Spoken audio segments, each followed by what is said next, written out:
আল্লাহর কুদরতি হাত পা বলা যাবে কিনা? না, আল্লাহর হাত পা কুদরতি পেলেন কোথায়?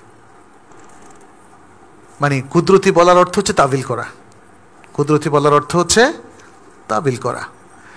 কুদরতি শব্দের আসল অর্থ হচ্ছে শক্ত সামর্থ্য। তো আল্লাহর হাত পা তো শক্ত সামর্থ্যই, কিন্তু কুদরতি বলে সে আসলে বোঝাতে চাচ্ছে আল্লাহর হাকিকি হাত পা নেই। কিন্তু আল্লাহর হাত পা হাকিকিভাবে নেই, এটা কি আল্লাহ বলেছেন কোথাও?